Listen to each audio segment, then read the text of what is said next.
오늘 함께 읽은 본문의 말씀은요, 크게 세 가지의 사건이 등장하고 있습니다.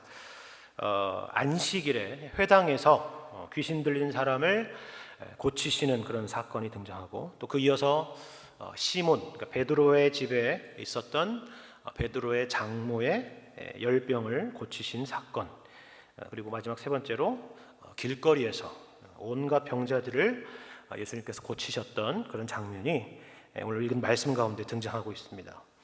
사실 예수님께서 병자들을 고치는 이런 치유 사역에 대한 말씀은 비단 이 본문만이 아니라 우리가 복음서를 읽다 보면 수없이 등장하는 말씀입니다. 그러나 이 동일한 말씀임에도 불구하고 이 말씀에 대한 사람들의 반응들은 또 가지가지라고 생각이 됩니다. 그 중에 대표적으로 세 가지를 꼽자면 하나는 이런 거죠. 이거는 말도 안 되는 일이다 해서 기적이라는 것 자체를 부정적으로 보는 시각이 있습니다. 또 다른 것은 이런 여기 병자를 치유하는 이 사건을 성경의 다른 어떠한 것보다, 예수님의 다른 어떠한 사역보다 엄청나게 크게 부각시켜서 마치 예수님은 이 한 가지 일을 위해 오신 것처럼 생각하고 그것이 전부인 것처럼 말하는 그런 사람들도 있습니다. 마지막으로 세 번째는 예수님께서 행하시는 이런 기적적인 사건 자체에 대해서도 믿지만 그것보다 더 중요한 이 사건을 통해서 우리에게 무엇을 가르치고 말씀하시려는가 하는 그 의미에 대해서 좀 더 추적해 보려는 자세가 있을 것입니다. 여러분은 이 중에 어디에 해당하십니까? 제가 봤을 때 분명하고 확실한 것은 여기 계신 분 중에서는 첫 번째 해당하는 분은 없으리라 생각이 됩니다. 물론 예수님께서 인간의 힘으로 불가능한 이런 소위 기적적인 일을 행하시는 것은 예수님께서 단지 한 인간이 아니라 하나님의 아들이심을 보여주는 그런 내용일 것입니다. 불치의 병자들을 고치시고 귀신 들린 자를 고치시고 풍랑을 잠잠케 하시고 물을 포도주로 만드시고 오병이어로 수천 명을 먹이시고 그리고 심지어는 죽은 사람들을 살려내는 이런 일들을 어찌 인간이라면 행할 수 있는 그런 일이겠습니까? 그러므로 이러한 사건을 통해서 우리는 예수님께서 보통 세인들이 말하는 것처럼 어떤 위대한 선생이라거나 사상가라거나 지도자가 아니라 하나님의 아들이심을 알고 또 믿고 고백하게 되는 것이죠. 그러나 제가 세 번째 경우에 말씀드린 것처럼 과연 이러한 목적만이 유일한 목적이었는가 한다면 우리는 그렇지 않다는 것을 말씀을 통해서 발견하게 됩니다. 먼저 우리는 가장 상식적인 질문을 해볼 필요가 있을 것입니다. 만일 본인이 하나님의 아들이심을 보여주고 증명하는 것이 거의 유일한 목적이었다면 오히려 좀 더 확실하고 또 좀 더 분명하고 더 많은 사람들이 깜짝 놀랄 만한 그런 일을 행하시지 않았을까 하는 것이죠. 방금 열거해드린 그런 예수님의 기적들도 물론 충분하지만 이왕 그런 것들을 보이실 바에야 좀 더 거창하게, 좀 더 거대한, 공식적인 그런 기적을 행하실 수는 없었겠느냐 하는 것입니다. 예를 들면 애굽의 열재앙을 내리신 그 하나님께서 동일한 일을 이 팔레스타인 땅에 혹은 로마의 심장부에 행하실 수는 없었느냐 하는 것이죠. 아니면 오병이어의 기적이나 이 가나의 혼인잔치의 기적과 같이 단지 이런 기적들이 한두 번으로 끝날 것이 아니라 예수님을 따르면 늘 잔치고 늘 축제고 매일 배부르고 그리고 좋은 것만 먹고 이렇게 하면은 예수님을 따르는 사람들은 다 와 정말이구나, 진짜 하나님이 강림하셨구나 하지 않았겠느냐 하는 것입니다. 그러나 여러분이 잘 알다시피 오히려 오병이어의 기적을 베푸신 예수님은 안식일에 먹을 것이 없어서 밭에 미리삭을 잘라 드셨고 풍찬 노숙을 하시면서 여우도 굴이 있고 공중에 새도 집이 있지만 인자는 머리 둘 곳이 없다 말씀하신 것을 우리는 잘 알고 있는 것입니다. 뿐만 아니라 오늘 본문의 말씀도 이러한 기적을 통해서 단지 예수님께서 자신이 하나님의 아들임을 나타내고 증명하려 한 것이 아님을 우리에게 분명히 말해주고 있습니다. 오히려 그 반대죠. 그래서 우리는 놀라게 됩니다. 우리 34절과 35절 말씀을 함께 보겠습니다. 34절입니다. 아 나사렛 예수여, 우리가 당신과 무슨 상관이 있나이까? 우리를 멸하러 왔나이까? 나는 당신이 누구인 줄 아노니 하나님의 거룩한 자니이다. 예수께서 꾸짖어 이르시되 잠잠하고 그 사람에게서 나오라 하시니 귀신이 그 사람을 무리 중에 넘어뜨리고 나오되 그 사람은 상하지 아니한지라. 그리고 또 41절 말씀도 볼까요? 여러 사람에게서 귀신들이 나가며 소리질러 이르되 당신은 하나님의 아들이니이다. 예수께서 꾸짖으사 그들이 말함을 허락하지 아니하시니 이는 자기를 그리스도인 줄을 알미러라 라고 말씀합니다. 하나님의 거룩한 자다. 그렇죠. 메시아입니다. 하나님의 아들입니다 라고 말하고 있습니다. 아닌가요? 맞는 얘기입니다. 얼마나 좋은 기회입니까? 이런 이야기를 통해서 예수님이 메시아로, 하나님의 아들로, 하나님의 거룩한 자로 이 땅에 오셨음을 만방에 알릴 수 있다면 얼마나 좋은 기회겠습니까? 그러나 예수님은 그러한 귀신들의 대답에 잠잠하라 라고 말씀하시고 그들의 말함을 허락하지 않으셨다라고 말씀하고 있습니다. 사람이 한 말이 아니라 귀신들이 한 말이니까 잠잠하라 했거나 그들이 말함을 허락지 않은 것은 아닙니다. 예수님은 이러한 기적적인 사건을 통해서 자신이 누구인지를 증명할 의사가 없었다라는 것입니다. 그리고 이것을 목적하여 온 것도 아니라 하는 것이죠. 그래서 복음서에는 이러한 장면 이후에 오히려 등장하는 말씀이 이런 것들입니다. 오늘도 등장하는 말씀인데 42절 말씀처럼 한적한 곳으로 가시는 것입니다. 그 무리들을 떠나서. 그리고 43절의 말씀처럼 다른 동네로 가시겠다는 것입니다. 그렇죠. 그래서 요한복음 2장에서는요 이에 대해서 이렇게 잘 정리하여 우리에게 말씀해 주고 있습니다. 요한복음 2장 23절 말씀입니다. 6월절에 예수께서 예루살렘에 계시니 많은 사람이 그의 행하시는 표적을 보고 그의 이름을 믿었으나 예수는 그의 몸을 그들에게 의탁하지 아니하셨으니 이는 친히 모든 사람을 아시며 또 사람에 대하여 누구의 증언도 받으실 필요가 없었으니 이는 그가 친히 사람의 속에 있는 것을 아셨습니다 라고 말씀합니다. 그의 행하시는 표적을 보고 예수님이 누구신가를 알고 그의 이름을 믿었지만 예수님께서는 그의 몸을 그들에게 의탁하지 않으셨다 하는 것입니다. 그렇다면 만일 이러한 사건이 단지 예수님이 하나님의 아들이심을 증명하기 위한 그런 사건이 아니었다면 과연 오늘 본문의 말씀은 우리에게 무엇을 말하려는 것인가 우리는 함께 생각해 볼 필요가 있을 것입니다. 혹시 유의하여 보셨는지 모르겠지만 사실 오늘 함께 읽은 본문의 이 치유의 사건 가운데 동시에 강조되고 있는 표현이나 내용들이 있습니다. 그것은 바로 오늘 설교의 제목과 같은 권위라는 것입니다. 예수님이 가지신 권위라는 것입니다. 32절에 이렇게 말씀하죠.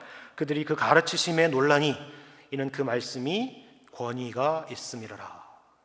사람들이 예수님께서 안식일에 회당에서 가르치신 그런 내용에 놀라면서 바로 이 예수님이 가지신 권위라는 것을 발견했다라는 것입니다. 예수님께서 회당에서 더러운 귀신 들린 사람의 귀신을 쫓아내실 때에도 바로 이러한 권위를 가지고 쫓아내셨습니다. 35절에 예수님께서 꾸짖어 명령하셨다라는 것은 바로 이러한 권위를 또한 보여주는 것이죠. 이에 대한 사람들의 반응도 다르지 않았습니다. 36절 말씀에도 다 놀라 서로 말하여 이르되 이 어떠한 말씀인고 권위와 능력으로 더러운 귀신을 명하며 나가는도다 하더라 했습니다. 이후에 시몬의 장모의 열병을 고치신 일이나 온갖 병자들을 고치시는 내용도 바로 이러한 예수님이 가지신 권위를 보여주는 그런 사건입니다. 당연한 것이겠죠. 예수님께서는 하나님의 아들이시기 때문에 그러한 신적인 권세로 이러한 일을 행하신 것입니다. 그런데 조금 독특한 것은 이것입니다. 이 권위라는 것이 본문에서 이 두 가지의 사건에 동시에 등장하고 있기 때문에 그렇습니다. 두 가지 사건이라는 것은 병 고치시는 이 일에 대해서도 권위라는 표현이 등장하지만 예수님이 가르치시는 그 내용에도 이 권위라는 내용이 등장하고 있다 하는 것입니다. 물론 우리가 이 귀신을 쫓아내는 일이나 병을 고치는 일에 대해서 이러한 신적인 권위나 신적인 능력이 나타났다는 것으로 이해하는 데 있어서는 우리에게 아무런 어려움이 없습니다. 그런데 이렇게 병 고치는 능력으로서만이 아니라 예수님의 가르침에 대해서도 동일한 권위, 그런 표현을 사용하고 있다는 것에 대해서 우리는 주목해 보아야 하는 것입니다. 다시 32절을 보시면 사람들이 예수님의 가르치심에 놀랐는데 그 이유가 그 말씀이 권위가 있었다라는 것입니다. 그렇죠. 여러분, 말씀에 권위가 있다는 것은 어떤 것일까요? 예를 들어서 제가 어떻게 말씀을 전하면 더 권위가 있어 보입니까? 우리가 보통 영화 같은 것을 보면 이 신의 음성이 들릴 때는 소리가 보통 소리가 아니죠, 그렇죠? 보통 소리로 나오지가 않습니다. 지금 제가 말씀드린 이런 소리로 신의 목소리가 등장하는 적은 거의 본 적이 없습니다. 그 뭐죠? 뭐 에코라고 하나요? 그 우리 동굴에서 나는 소리 같은 거 있죠? 그리고 무슨 산신령이 하는 그런 소리 같은 거, 그런 것을 잔뜩 먹여가지고 소리를 냅니다. 신령해 보이고자 하는 것이죠. 우리가 또 한국의 절을 가보면 낮에는 항상 이 불경 테이프를 틀어놓는 절들이 꽤 있습니다. 그런데 그 불경 테이프를 보면 항상 재미있는 부분이 하나 있어요. 뭐냐면 뭔가 박자도 있고 또 뭔가 독특한 그만의 독특한 억양들이 있습니다. 그렇죠? 그러나 아무리 그 내용을 틀어놓아도 이 절을 찾은 사람들은 그게 무슨 의미인지는 알 수가 없습니다. 그렇죠? 여러분 그 테이프를 듣고 무슨 뜻인지 알아들은 사람이 있습니까? 없죠. 혹시 이슬람 국가에 가본 적이 있는 분 있을지 모르겠지만 이슬람 국가에서는 일정한 시간이 되면 확성기로 이렇게 코란을 낭독하죠. 저도 기회가 돼서 이슬람 국가에 가서 그런 경험을 한번 해봤는데요. 절에서 느꼈던 비슷한 느낌을 그 절에서 받았습니다. 뭐냐면 어떤 일정하고 독특한 억양으로 낭독을 하는데 그 의미가 무엇인지를 설명하고 알리는 데에는 도무지 관심이 없어 보였습니다. 쉽게 말해서 이 불경이나 코란 같은 경전에 어떤 권위를 싣고자 할 때 그런 방식을 잘 쓰죠. 뭔가 독특하게 읽고 뭔가 신령하게 보이기는 하는데 무슨 말인지 도통 알아들을 수가 없는 것이죠. 아니 알아듣도록 하는 것에 도무지 목적이 없어 보이고 경전의 권위만을 내세우려는 것처럼 보이는 그런 말투들입니다. 내용을 알아듣도록 하기보다는 뭔가 신비함을 더해주기 위한 그런 방식들이죠. 만약 제가 성경을 불경이나 어떤 코란을 읽는 것처럼 읽었다면 아마 저를 보고 미쳤다라고 얘기할 겁니다. 우리는 그렇게 읽지 않습니다. 그러면 예수님은 그렇게 말씀하신 걸까요? 소리를 지르셨나요? 아니면 독특한 목소리를 내셨습니까? 그런 것이 아닙니다. 예수님께서 말씀 가운데 나타내신 권위란 그런 종류의 권위가 아니었다는 것입니다. 그럼 어떤 것입니까? 오늘 우리가 함께 읽은 이 본문의 내용의 사건이 동일하게 마가복음 1장에 등장하는데 우리는 여기서 이 권위가 어떤 것인가에 대한 약간의 힌트를 얻을 수가 있습니다. 마가복음 1장 22절에 이렇게 말씀합니다.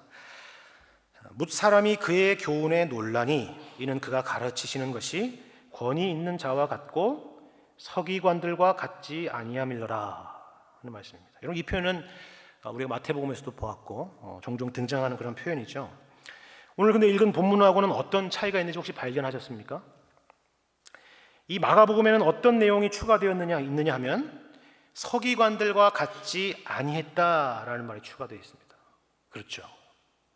다시 말해서 지금 예수님께서 가르치시는 권위란 서기관들이 가르치는 것과 비교하고 대조해서 설명하고 있다는 것입니다. 그렇죠? 예수님은 서기관들과 가르치는 것이 달랐다라는 것입니다. 그리고 바로 그 점이 예수님의 권위를 설명하는 것이라 하는 말입니다. 그렇다면 무엇이 달랐을까요? 서기관들의 가르침과 예수님의 가르침이라는 것은 과연 어떤 차이가 있었을까요?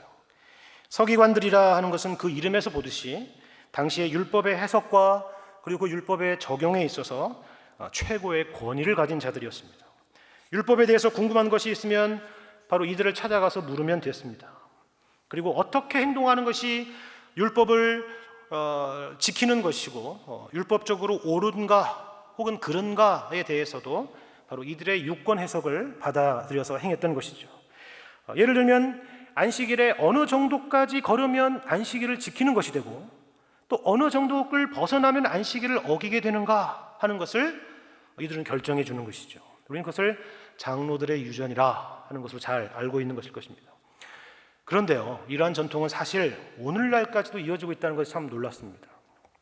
제가 한 10년 전에 이스라엘을 여행을 갔을 때 당시에 관광 가이드가 최근에 이 랍비 회의에서 안식일에 이 화장실을 쓸 때 두루마리를 쓰는 것과 티슈를 뽑아 쓰는 것 중에서 어떤 것이 안식일을 지키는 것이고 또 어기는 것인가에 대한 진지한 논쟁이 있었다는 이야기를 들었습니다. 일종의 권위죠. 랍비 자체의 권위나 서기관이기 때문에 갖는 권위라기보다는 율법을 어떻게 해석하느냐를 결정할 수 있기 때문에 그 위치에서 가질 수 있는 권위라 할 수 있을 것입니다. 그리고 이들은 율법을 해석하기 위해서 이런저런 유명한 권위자의 해석들을 빌려서 해석을 했다고 합니다. 이런 것은 우리가 보통 이 논문을 쓸 때, 논문 같은 것을 쓸 때 각주를 이용하여서 하는 것과 같은 것입니다. 공부를 많이 해보신 분들은 아시겠지만 각주의 분량만큼 사실 자기 글에 자신감이 생기고 또 말미에 이 비블리오그래피를 쓸 때 뿌듯함을 느끼게 되는 것이죠. 내가 이렇게 이 분야에 대한 연구를 많이 한 사람이다라는 그런 권위를 갖고 그 논문을 떡하니 내놓는 것이기 때문에 그렇습니다. 권위자들의 이름을 빌려서 자신의 주장과 권위를 강화해가는 그런 방식들이죠. 바로 이 서기관들이 그렇게 했다 하는 것입니다. 그런데 문제는 이런 것입니다. 서기관들도 인간인지라 율법의 깊은 뜻을 이해하고 그 율법에 담긴 하나님의 마음을 읽어내기 위해서 그러한 수고와 그러한 노력을 기울였다면 좋겠지만 세상의 모든 똑똑한 권위들이 항상 그렇듯이 그 본질적인 의미와 목적은 사라져버리고, 다시 말해서 그 율법을 주신 하나님은 사라져버리고 자기가 그 권위의 자리에 앉아버리더라 하는 말입니다. 겉으로는 율법을 인용하고 해석하며 역사 가운데 저명한 해석자들의 권위를 자기 것으로 삼아서 그 논리를 강화하는 것처럼 보이는데, 실상은 율법의 본래의 의미는 사라져버리고, 아니 중요하지 않아버리게 되어버리고 자기가 하나님의 자리에 앉고 자기 주장을 하고 있다라 하는 것입니다. 중요한 것은 그 율법의 본질적인 의미가 아니라 그 가르침을 통해서 권력을 획득하고 유지하는 것이기 때문에 그렇습니다. 우리가 잘 아는 종교개혁 시대에도 이와 비슷한 일이 있었습니다. 종교개혁가들이 주창했던 여러 가지 솔라 중에서 여러분 잘 아는 솔라 스크립투라라는 말이 있습니다. 오직 성경이라는 말이죠. 이런 주장을 하니까 이 로마 카톨릭의 신학자들이 종교개혁가들을 비난했던 것이, 너희들은 교회의 전통적인 가르침을 배반한 자들이라 하는 그런 공격들을 했습니다. 왜냐하면 여러분 잘 알다시피 로마 카톨릭은 성경보다 전통, 다시 말해서 그 교회가 그 성경을 어떻게 해석해 왔고 적용해 왔느냐는 것을 더 높은 권위에 두기 때문에 그렇습니다. 그래서 그들은 초대교회 시대의 교부들의 글을 인용해서 바로 이런 종교개혁가들을 공격했던 것입니다. 그렇다면 이에 대한 종교개혁가들의 반응은 무엇이었을까요? 교부들의 주장들은 그들도 인간이니까 한낱 인간의 이야기일 뿐이다. 그들이 뭐라고 얘기했든지 그것은 중요하지 않다. 우리는 오직 하나님의 말씀인 성경만을 믿고 따른다 라고 얘기했을까요? 아닙니다. 전혀 그렇지 않습니다. 종교개혁가들이 교회의 전통을 무시하거나 초대교회의 교부들의 가르침을 무가치하다고 말한 적이 없습니다. 이와 관련한 의미 있는 걸 한번 인용해 보도록 하겠습니다. 여러분 잘 아는 존 칼빈의 기독교 강요 초판 서두에 보면 당시 프랑스 왕이었던 프란시스 1세에게 보내는 헌사가 있습니다. 이 책을 왜 쓰게 되었는지에 대한 그런 내용이 담겨 있는 것입니다. 특히나 개신교인들이 이 로마 카톨릭 사람들이 만들어낸 논리들로 이유 없이 핍박을 받고 있었는데, 이러한 같은 개신교인들을 변호하고 이 프랑스 왕이 가지고 있었던 오해를 변증하려는 목적을 담고 있는 것이 바로 이 헌사에 등장하고 있는 것이죠. 그 중에 특히 이 4장에 보면 로마 카톨릭 진영에서 개신교들이 이 교부들의 전통적인 가르침을 반대한다는 주장에 대해서 이 칼빈이 변명하는 그런 장면이 등장합니다. 그 중에 일부분을 읽어보겠습니다. 바로 칼빈의 말입니다. 그들은 부당하게도 고대의 교부들이 우리를 반대한다고 주장합니다. 마치 교부들이 그들 자신의 불경건에 대한 지지자들이라도 되는 것처럼 말입니다. 만일 교부적 권위에 의해서 승부가 결정된다면 승리는 우리 편에 있습니다. 이 교부들은 현명하고 우수한 글들을 많이 썼습니다. 그럼에도 불구하고 사람들에게 흔히 일어나는 일들이 어떤 경우에는 그들에게도 일어났습니다. 왜냐하면 소위 경건하다고 하는 그들의 후손들이 지혜와 판단력과 정신력을 총동원하여 교부들의 결함과 오류만을 숭배하고 있기 때문에 그렇습니다. 이 교부들이 썼던 훌륭한 글들을 이들은 이해하지 못하거나 잘못 설명하거나 혹은 왜곡시킵니다. 그들의 유일한 관심은 황금 가운데서 쓰레기를 모으는 것이라 할 수 있을 것입니다. 그러면서도 그들은 우리를, 여기는 개신교인들을 교부들의 대적이요 교부들을 멸시하는 자라고 몰아치고 있습니다. 그러나 우리는 교부들을 멸시하지 않습니다. 사실은 만일 그것이 우리의 현재의 목적이라면 나는 전혀 힘들이지 않고 오늘날 우리가 말하고 있는 대부분이 교부들의 사상과 일치한다는 것을 입증할 수 있을 것입니다 라고 이야기를 하고 있습니다. 무슨 말이냐 하면 이 종교개혁가들, 개신교인들이 교부들과 교회의 전통을 무시한다는 주장은 터무니없는 것이다 하는 것입니다. 오히려 우리가 말하는 주장들이 교부들이 말하는 것이다. 다만 교부들도 사람들이기 때문에 또 그 이후에 그 전통들 가운데서 실수하는 사람들이 있기 때문에 오류들도 있고 또 실수가 있는데, 바로 로마 가톨릭의 신학자들은 오히려 그런 것들만 모아다가 교회 전통에 있는 그들의 권위를 이용해서 자기 주장과 논리를 펴고 있다 하는 그런 주장이죠. 왜 이런 얘기를 했느냐고요? 우리는 어떤 권위를 빌려 말할 때 그 본의를 이해하기 위해서 접근하기보다는 단지 그 권위만을 빌려서 자기 주장을 하기 위해서 이용하고 있다는 것입니다. 앞서서는 제가 좀 어려운 말씀을 드렸는데 좀 쉬운 예를 들어보도록 하겠습니다. 아마 이게 훨씬 더 이해하기 쉬울 것입니다. 저희 집에는 딸이 둘이 있습니다. 다 아시겠죠? 아시는 분은 아시겠는데, 근데 이 녀석들이 항상 자기 주장을 관찰하려면 늘 하는 말이 있습니다. 그게 뭐냐면 엄마 혹은 아빠가 이렇게 말했다는 것입니다. 이 말을 좀 거창하게 제가 해석해 보자면 엄마나 아빠가 자기보다 높은 권위에 있는 사람이라는 것을 전제하고 말하는 것이겠죠. 그렇죠? 자, 그럼 여기서 질문을 해보죠. 그렇다면 이 녀석들의 주장은 엄마와 아빠를 위한 겁니까? 엄마와 아빠의 권위를 존경하고 존중하고 사랑하기 때문에 이런 식으로 이야기하는 것일까요? 아니면 엄마와 아빠는 사라지고 쉽게 말해서 부모의 권위란 단지 자기 주장을 관찰하기 위한 도구일 뿐인 겁니까? 후자죠. 맞습니다. 이것이 바로 못난 우리들이 권위를 이용하는 방식들입니다. 바리새인과 서기관들의 가르침이라는 것은 바로 이러한 것들이었다는 것입니다.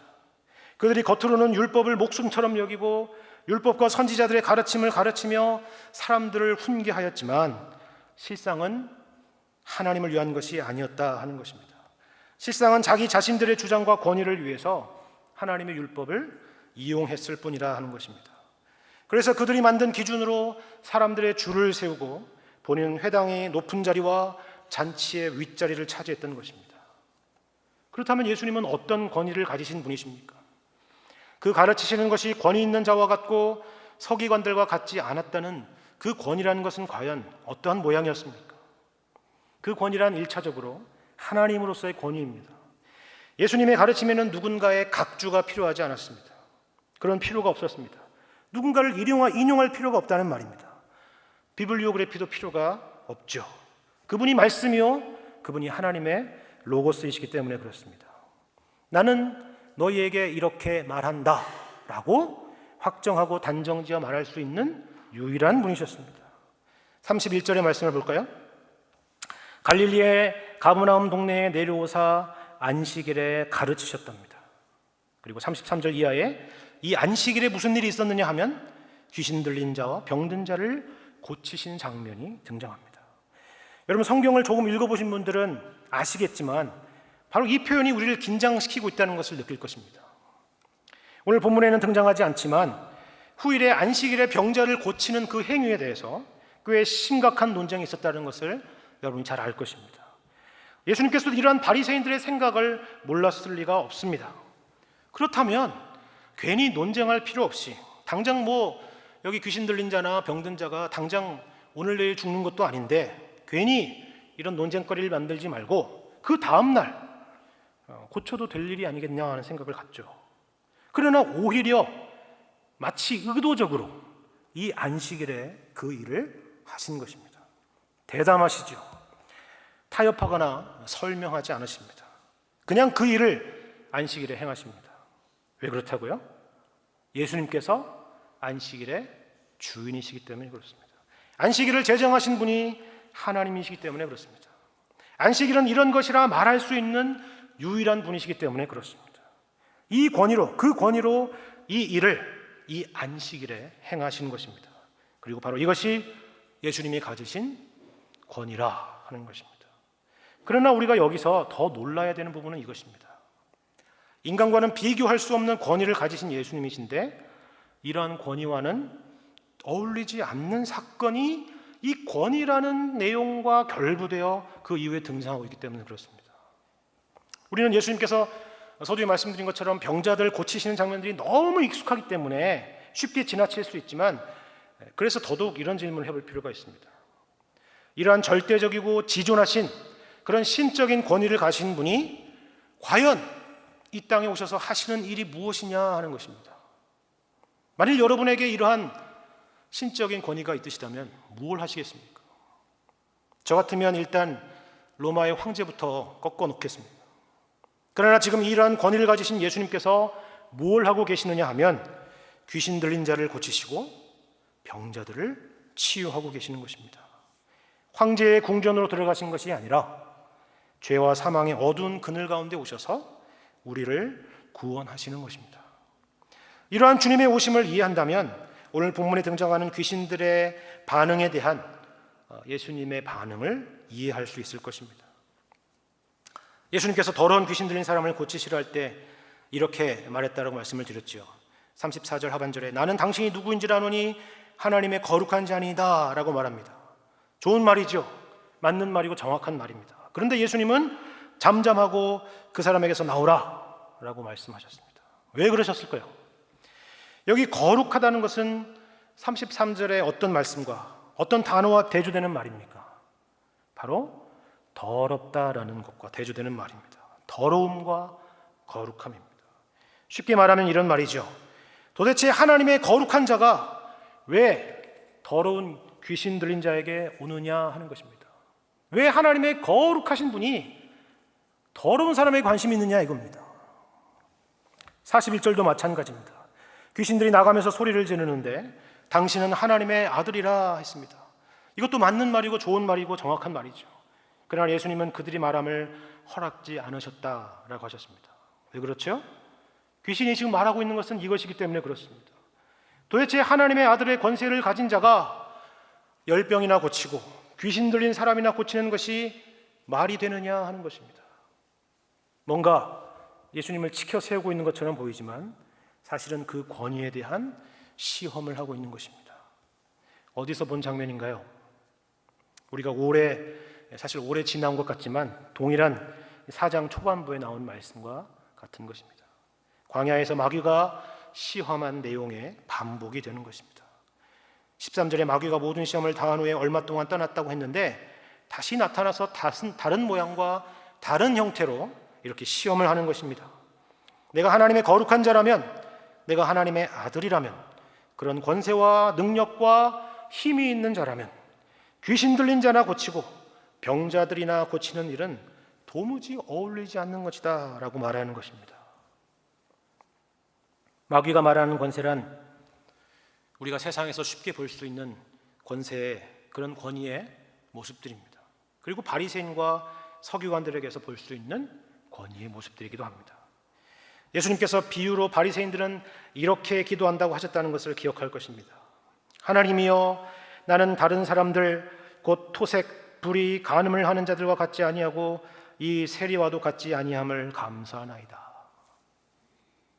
줄 세우는 권위, 자기 자랑과 자기 증명의 권위, 그리고 다른 사람들을 죽이는 그런 권위입니다. 그러나 예수님은 지존이시며 권위 그 자체이시지만 그 권위로 여러분과 저와 같은 구원과 아무 관계없는 죄인들을 위해 찾아오셔서 살리신 것입니다. 이것이 바로 예수님께서 오늘 본문에서 나타나여 보이신 권위에 대한 설명이며 행하신 그 일입니다. 43절에 예수님께서 내가 다른 동네들에서도 하나님 나라의 복음을 전하여야 하리니 나는 이 일을 위해 보내심을 받았노라 라고 하셨습니다. 이것을 목적하여 왔다라고 말씀하시는 것입니다. 그리고 교회의 머리가 되시는 예수님께서 바로 이 교회를 통해서 오늘날까지 이 일을 포기하지 않으셨기에 오늘의 여러분과 제가 있는 것입니다. 그리고 이 일에 여러분과 저를 동일하게 초대하는 것입니다. 구원은 분명 특권입니다. 하나님의 자녀가 된다는 것은 분명 영광스러운 일입니다. 이러한 신앙의 길에서 우리가 성경을 알고 또 신앙의 연륜이 쌓이고 사람들의 존경과 인정을 받는 것도 자연스러운 일이죠.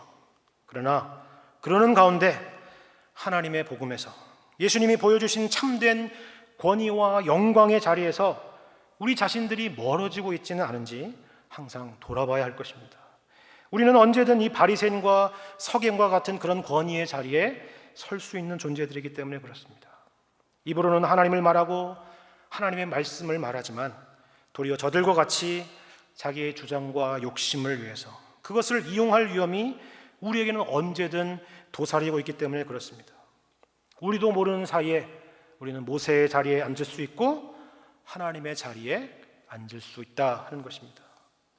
이런 의미에서 바로 이러한 것에 대해서 경고하시는 예수님의 말씀을 인용하며 오늘 말씀을 마무리하고자 합니다. 마태복음 23장의 말씀입니다.